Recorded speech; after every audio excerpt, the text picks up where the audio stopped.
Hello students, हम कर रहे हैं महाराष्ट्र बोर्ड क्लास 11th की इकोनॉमिक्स। क्लास 11th की इकोनॉमिक्स के टोटल हमने अभी तक 3 चैप्टर कंप्लीट कर लिए हैं। अभी जो चैप्टर है ये चैप्टर नंबर 4 हम स्टार्ट कर रहे हैं, the economy of Maharashtra. 3 chapter जो कंप्लीट किए हैं वो यूट्यूब पे ही कंप्लीट किए हैं और पूरा महाराष्ट्र क्लास 11th का इकोनॉमिक्स का सिलेबस हम यहाँ पर कंप्लीट कर लेंगे।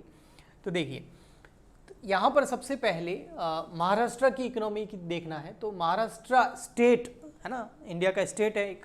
तो ये स्टेट का एग्जिस्टेंस कब आया था? तो 1 मई 1960 में इसका एग्जिस्टेंस आया था, यानी कि 47 में हमें जब फ्रीडम मिला उसके कुछ टाइम बाद, लगभग 12-13 साल बाद में 1 मई 1960 यानी कि 1960 के अंदर महाराष्ट्र स्टेट एग्जिस्टेंस में आया। और जब एग्जिस्टेंस में आया तो उसके बारे में इसका थोड़ा सा डिटेल में आपको दे रखा है।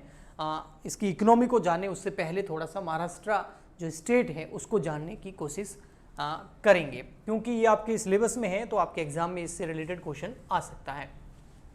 एडमिनिस्ट्रेटिव डिवीजन ऑफ महाराष्ट्र, जो प्रशासन है ना, एडमिनिस्ट्रेशन करने वाला जो प्रशासन है उसका डिवीजन किस तरीके से किया गया है।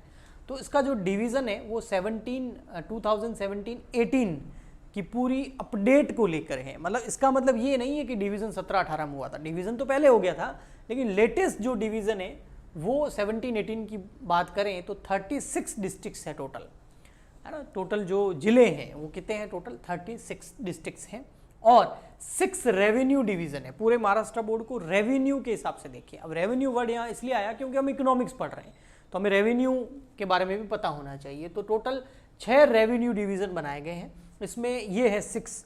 तो एग्जाम में क्वेश्चन आ सकता है कि महाराष्ट्र के अंदर टोटल जो 6 रेवेन्यू डिवीजन है वो कौन कौन से हैं। तो इसमें फर्स्ट है मुंबई, फिर पुणे, नासिक, औरंगाबाद, अमरावती और नागपुर। ये 6 डिवीजन्स है, रेवेन्यू डिवीजन्स, जो पूरे महाराष्ट्र स्टेट को डिवाइड करते हैं। और डिस्ट्रिक्ट देखें तो टोटल कितने? 36। अब आ जाते हैं कुछ इसके इंपॉर्टेंट फीचर्स के बारे में जो महाराष्ट्र की इकोनॉमी से रिलेटेड है। ठीक है, अब इकोनॉमी होता क्या है? वैसे आपने शुरू में ही जब ये इकोनॉमिक्स हमने स्टार्ट किया था तो फर्स्ट जो हमारा लेक्चर था उसके अंदर मैंने अच्छे से बताया था। तो इकोनॉमिक्स की, अगर इकोनॉमी की बात करें, अर्थव्यवस्था की बात करें, है ना, तो उसके कुछ इंपॉर्टेंट पॉइंट्स यहाँ पर दिए हुए हैं, जिसमें सबसे फर्स्ट पॉइंट है सेकंड लार्जेस्ट पॉपुलेटेड स्टेट। जैसे दुनिया में सबसे ज़्यादा पॉपुलेशन कहाँ है? चाइना में। सेकंड नंबर पे कौन आता है? इंडिया। लेकिन इंडिया के जितने भी स्टेट हैं, जैसे महाराष्ट्र हो गया, गुजरात हो गया, राजस्थान हो गया, यूपी हो गया, एमपी, ये सारे स्टेट है। तो इसमें जो महाराष्ट्र स्टेट है इसकी पॉपुलेशन इंडिया के स्टेट में कहाँ आती है? सेकंड नंबर पे महाराष्ट्र आता है पॉपुलेशन के मामले में।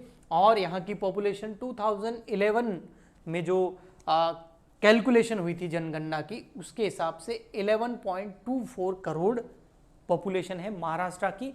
और इसी वजह से Maharashtra second number populated state है इंडिया के अंदर। ओके, अब पॉपुलेशन का इकोनॉमी से क्या लेना देना? बहुत ज़्यादा लेना देना। जैसे एक फैमिली है ना, उसमें 4 मेंबर ही हैं, हस्बैंड, वाइफ और 2 बच्चे।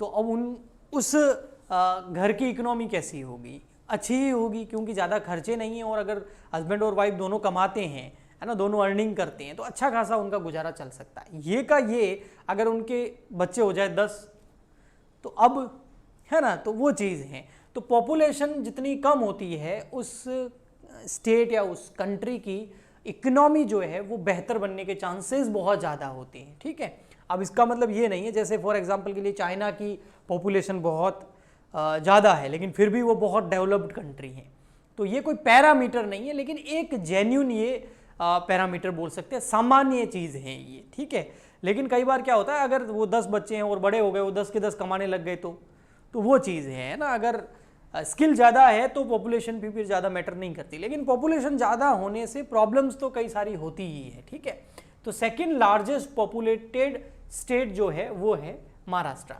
सेकंड की बात करें तो थर्ड लार्जेस्ट स्टेट महाराष्ट्र है, किसमें? जियोग्राफिकल एरिया वाइज, है ना। एरिया वाइज जो है वो महाराष्ट्र जो है वो 3rd नंबर पे आता है। इतना बड़ा एरिया महाराष्ट्र के पास में है। स्टेट की बात करें तो 3.08 लाख स्क्वायर किलोमीटर है ये। ठीक है, 3rd नंबर महाराष्ट्र बोर्ड को जो इकोनॉमी से रिलेटेड है वो अर्बनाइज्ड। अर्बनाइज्ड का मतलब होता है लोग शहरों में ज़्यादा रहते हैं, गाँव में कम रहते हैं। तो महाराष्ट्र में ऐसा होता है। राजस्थान में आप चले जाइए, वहाँ पर क्या होगा, गाँव में लोग बहुत ज़्यादा रहते हैं, सिटीज़ में कम रहते हैं, ठीक है। लेकिन यहाँ ऐसा नहीं है, ये अर्बनाइज्ड स्टेट है विथ 45.2% ऑफ पॉपुलेशन। मतलब महाराष्ट्र बोर्ड जो है, महाराष्ट्र जो स्टेट है उसकी 45.20%, 45.20% पॉपुलेशन सिटीज़ में रहती है ना, और 55% के करीब कहाँ रहती है, विलेजेस में रहती है। लेकिन अगर दूसरे पूरे इंडिया की बात करें तो 10% भी ज़्यादा बोल रहा हूँ, इतनी पॉपुलेशन सिटीज़ में रहती है और 90% पॉपुलेशन कहाँ रहती है, गाँव में रहती है। तो उस हिसाब से देखा जाए तो महाराष्ट्र में अर्बनाइज्ड स्टेट है ये ना, लोग शहरों में ज़्यादा रहते हैं। बॉम्बे खुद ही बहुत बड़ा एक सिटी है, ठीक है। सेक्स रेशियो की बात करें, यानी कि फीमेल के कंपैरिजन मेल की बात करें, तो ये 2011 के हिसाब से सेक्स रेशियो फीमेल 929 है 1000 मेल के कंपैरिजन। अगर 1000 मेल हैं तो उसके कंपैरिजन 929 फीमेल हैं, तो सेक्स रेशियो थोड़ा गड़बड़ है, ठीक है। इससे क्या होगा, बहुत लोग कुंवारे रहेंगे और क्या।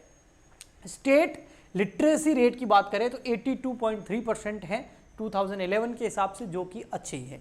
फिर बात करते हैं अगर जीडीपी की, यानी कि ग्रॉस डोमेस्टिक प्रोडक्शन, लेकिन ग्रॉस डोमेस्टिक प्रोडक्शन इंडिया का नहीं, जीडीपी के बीच में एस लगा हुआ है, यानी कि ग्रॉस स्टेट डोमेस्टिक प्रोडक्शन, और स्टेट जो पर कैपिटा इनकम, पीसीआई मतलब पर कैपिटा इनकम, यानी कि एक आदमी कितने रुपए कमाता है ना।